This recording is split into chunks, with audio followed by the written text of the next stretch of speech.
জিকির কি? এত সময় জিকিরের কথা বললাম, জিকির জিনিসটা কি একটু খেয়াল করেন। জিকির এটা হচ্ছে মাজনি। এই এলাকায় কি বলে, চাঁদপুর এলাকায় আমার জানা নাই। মাজনি আমাদের দেশে বলা হয় যেটা দিয়ে মানুষ ময়লা পরিষ্কার করে। এই দেশে কি বলে এটাকে? মাজনি বলে।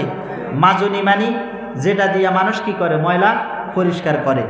জিকির এটা মাজনি। বলেন জিকির এটা কি? জিকির এটা রেত। রেত দিয়া মানুষ লোহাকে ধার দেয়। লোহাকে কি দেয়? ধার দেয়। তা আপনারা জিজ্ঞেস করবেন, হুজুর জিকির এটা মাজনি, জিকির এটা রেত, এটা দিয়ে কি পরিষ্কার করে আর কাকে ধার দেয়? খেয়াল করেন,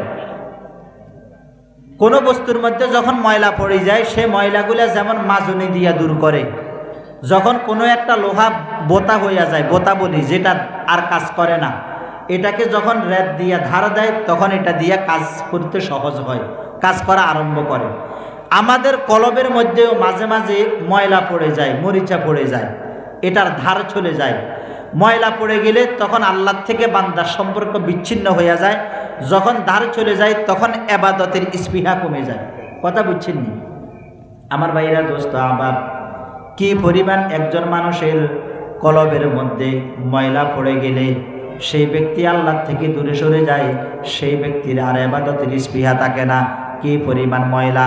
বয়স 40 বছর অতিবাহিত হয়ে গেছে, দাড়িগুলা ফাঁকা ধরেছে, চুলগুলা ফাঁকা ধরেছে, দৃষ্টিশক্তি আস্তে আস্তে কমে যাইতেছে, জ্ঞান বুদ্ধি আস্তে আস্তে কমে যাইতেছে, রাস্তায় ঠিকভাবে এখন আর আগের মতো হাঁটতে পারে না। আল্লাহু আকবার!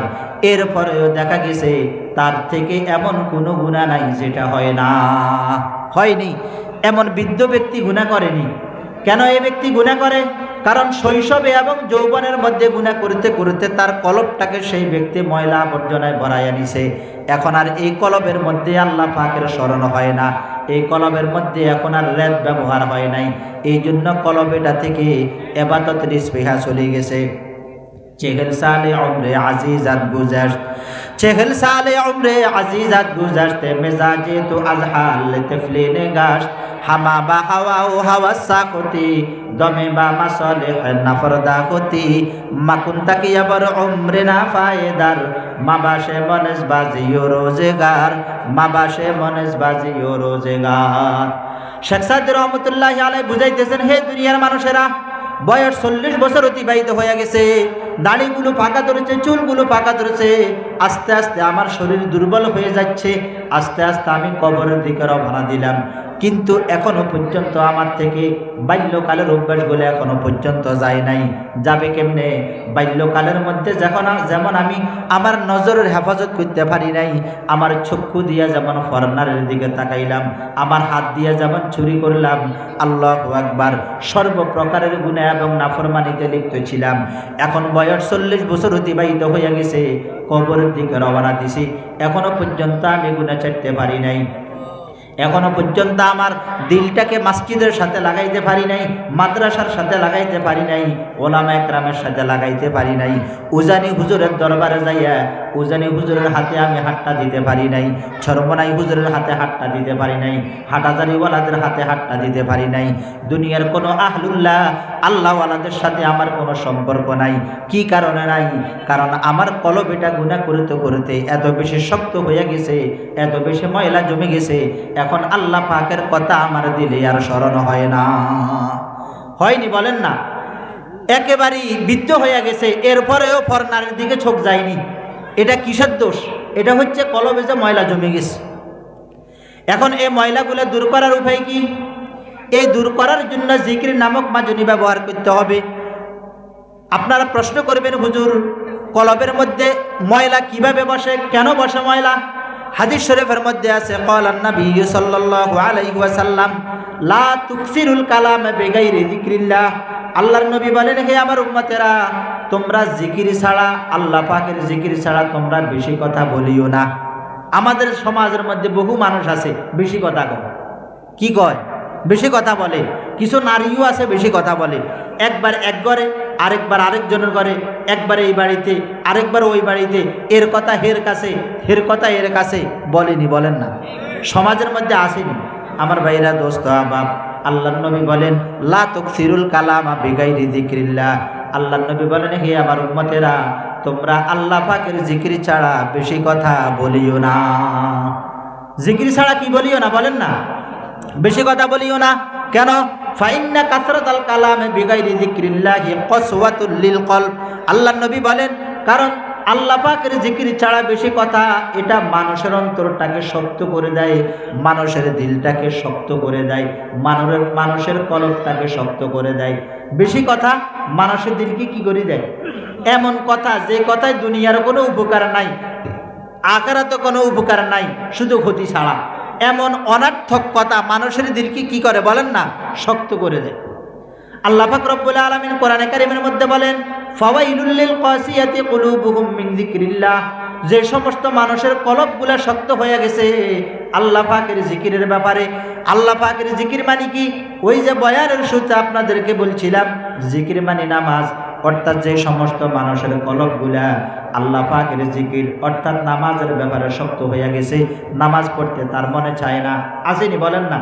সমাজের মধ্যে হাজারো মানুষ এমন আছে নামাজ পড়তে তার মনে চায় না, কলবটা শক্ত হয়ে গেছে। জিকির মানে ইসলাম, ইসলাম অনুযায়ী নিজের জীবন চালাইতে চায় না, শক্ত হয়ে গেছে। আসেনি বলেন না? জিকির মানে কোরআন, কোরআনে কারিমের তেলাওয়াত শিখতে চায় না, কোরআন শিখতে চায় না, কোরআনের শিক্ষা গ্রহণ করতে চায় না। আল্লাহু আকবার, কলবটা শক্ত হয়ে গেছে। জিকির মানে হচ্ছে রসুল, রসুলের আদর্শ অনুযায়ী নিজের জীবনটাকে যেই ব্যক্তি চালাইতে চায় না। আমার ভাইরা, দোস্তা বাপ, জিকির মানে ওয়াজ নসিহত, দ্বীনি কথা, দ্বীনি আলোচনা শুনতে চায় না, কলবটা শক্ত হয়ে গেছে।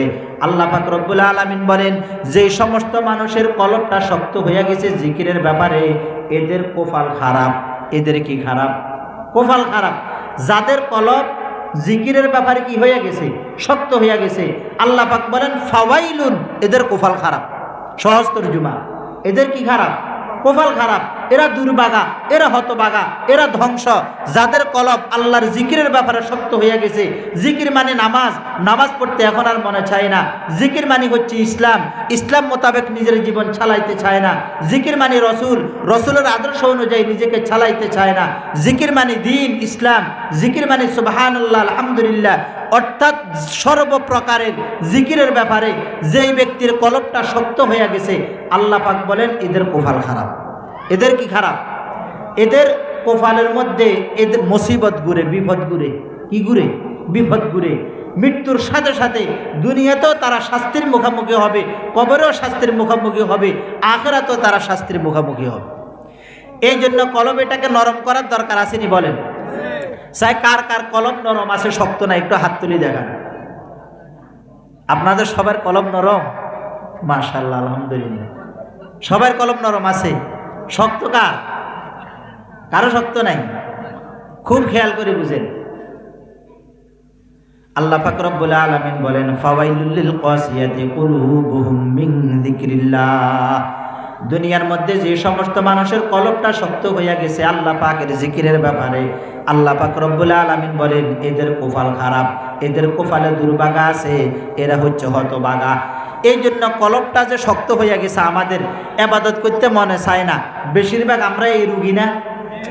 বলেন না? ইবাদত করতে কি চায় না? সে হোক না জওয়ান, হোক বৃদ্ধ, ইবাদত করতে মনে চায় না। কলব কি হয়ে গেছে? শক্ত হয়ে গেছে।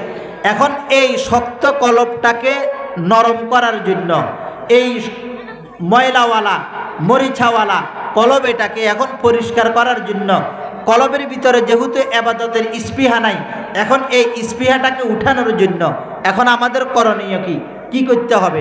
হাদিস শরীফের মধ্যে এই কলবটাকে পরিষ্কার করার কথা আল্লাহ নবী বলে দিয়েছেন।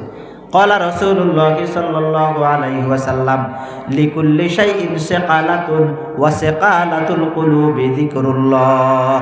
আল্লাহ নবী বলেন, হে আমার উম্মতেরা, লিকুল্লি শাইইন সিকালাতুন, প্রত্যেকটা বস্তুর একটা মাজনি আছে, একটা রাত আছে, রাত। ওয়া সিকালাতুল কুলুবি যিকরুল্লাহ, আর আল্লাহ পাকের, আল্লাহু আকবার, কলবের রাত হচ্ছে, কলবের মাজনি হচ্ছে আল্লাহ পাকের জিকির। কলবের মাজনিকে বলেন না? আল্লাহ পাকের জিকির। যেই ব্যক্তি বেশি বেশি জিকির করবে, যেই ব্যক্তির জীবনে বেশি বেশি জিকির হবে, এই ব্যক্তির কলবটা স্বচ্ছ থাকবে, পরিষ্কার থাকবে।